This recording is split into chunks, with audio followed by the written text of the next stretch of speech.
souple, hein. Là t'es tendu comme un arc, là, c'est... Si, je le vois.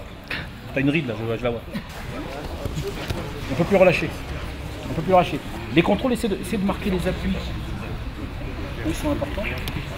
Et parce que sinon, tu vas bouffer du jus à chaque fois. Si t'es tout tendu comme ça, tu vas bouffer du jus. Donc, c'est vrai qu'il faut mettre la pression, mais une pression en même temps avec du contrôle.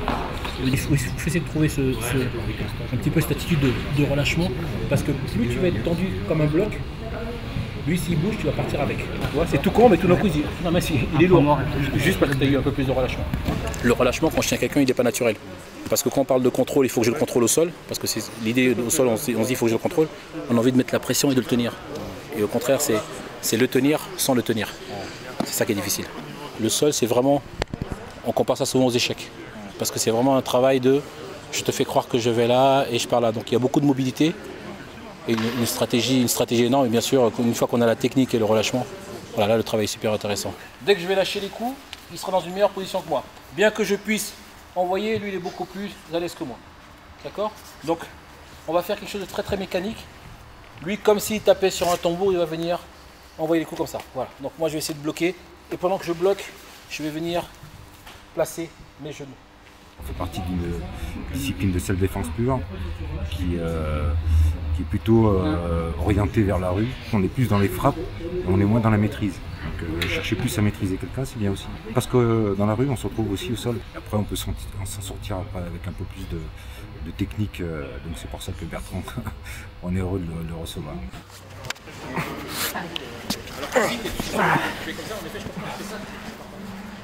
Alors Tony, qu'est-ce que tu en penses de ce stage? Ah, il est super technique, super intéressant. On n'a pas l'habitude de travailler autant le sol et ça fait plaisir de pouvoir apprendre de nouvelles techniques au sol. On transpire pas mal et ça fait du bien. C'est parti, on compte à peu près 10, 15, 20 secondes et ensuite on change.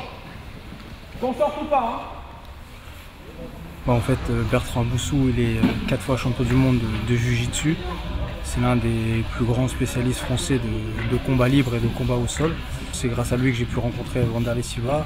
Je suis parti avec lui au Japon et quand il m'a dit qu'il était là sur Saint-Étienne, donc on a mangé ensemble et là, je viens le voir au stage. Pas envie de prendre des cours avec lui là? J'aurais bien aimé, mais comme je suis blessé, je peux pas, mais c'était que partie remise. Vraiment, pour tous les participants au stage, vraiment un plus dans leur pratique des arts martiaux parce que Bertrand est unanimement reconnu dans le monde du sport de combat. Si je sens le mec qui essaie de vraiment pousser ici, je vais un peu l'embourder ici. Là, tu peux passer par une étape intermédiaire. Oui, oui, de pause ou chute. En combat comme ça tu peux le faire. Oui, donc souvent les mecs quand ils sont comme ça, ils envoient des faux coups pour montrer qu'ils sont actifs. Parce que sinon l'arbitre va arrêter le combat, il va dire chaos technique, alors qu'il n'a pas pris un coup. Donc je vais faire ça, bim bim bim, et sur le coup, je vais me replacer là. D'accord? Je peux venir un peu astiquer pour pas qu'il me fâche. Après je vais venir directement dessus. D'accord. Tu vois, donc ça peut ne pas être en technique. On travaille comme ça tout doucement pour justement le placement parce que c'est beaucoup plus difficile de faire comme ça qu'en combat où tu as des phases qui sont beaucoup plus accélérées. Là, on est dans un sport de combat qui plus est un sport de compétition avec des codes, des règles. Et la démarche du Krav Maga, je trouve super intelligente et ça devrait être la démarche de tous les profs d'arts martiaux et tous les sports. C'est essayer de s'ouvrir à tout ce qui se fait à côté parce qu'il y a toujours des choses à prendre parce que si jamais je vais au sol, voilà, ça peut arriver, il faut que j'apprenne à contrôler. Donc je trouve que la démarche de Michel et Fabien est super intéressante, d'aller justement dans un domaine où ils ne maîtrisent pas et de faire appel à quelqu'un qui maîtrise plus qu'eux. Voilà, donc je trouve plutôt une démarche intelligente. Alors on développe beaucoup plus les techniques au sol. On en voit beaucoup qu'on avait simplement amorcé. Moi j'ai appris qu'il ne fallait pas forcer au sol, alors qu'avant je forçais vachement au sol. Et il nous fait voir que ça passe très facilement avec de la technique. Je suis ici, d'accord? Je suis dans cette position. Je contrôle ici. Lui, dans son esprit, il faut qu'il se dégage le bras. Parce que même s'il met 2-3 coups, là, je vais lui péter le bras là. Donc lui, il ne pense pas à taper, il pense à protéger son bras. D'accord? Quand je suis ici, lui, il pense à protéger son bras.